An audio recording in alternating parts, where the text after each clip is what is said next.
Alam mo ba na isang tao lang ang may-ari ng Louis Vuitton, Christian Dior, Fendi, Tiffany & Co. at marami pang ibang luxury brands? Paano nila nagawa to? Pag-usapan natin. Noong 1984, merong isang French textile company na nalulugi na. Ang Bussac Saint Frères. Sila ang may-ari ng Christian Dior. Pero meron ding isang construction guy na nakapansin ito. At siya, si Bernard Arnault. Dahil alam ni Arnault na ang Christian Dior ang pinaka-valuable brand sa Bussac, binili niya ang buong Bussac Group for $15 million. Pero hindi niya to ginawa para sa textile business.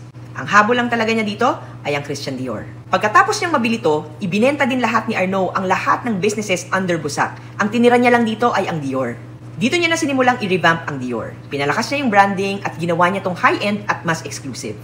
Dumating ang taong 1987 at ito ang taon kung saan nag-merge ang Louis Vuitton at Moet Hennessy. Kaya nabuo ang LVMH. Pero nagkakagulo ang management nila. Again, nakita tong opportunity ni Arnault. Habang hindi nila namamalayan, unti-unting bumibili ng share si Arnault ng LVMH. Hanggang sa magkaroon siya ng sapat na control.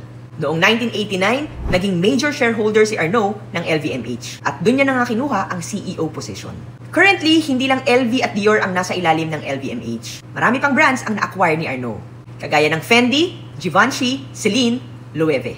Higit pa sa fashion, LVMH na rin ang naghahari sa industriya ng wines and spirits. Sa beauty industry, sila na rin ang may-ari ng Sephora at ang mga brands like Makeup Forever and Fenty Beauty. Kaya LVMH isn't just a group, it's a universe. Succession planning? Meron. Family empire? Meron na din. As of today, LVMH owns 75 plus luxury brands. At meron na rin silang 5,500 stores worldwide. And of course, billions in revenue year after year.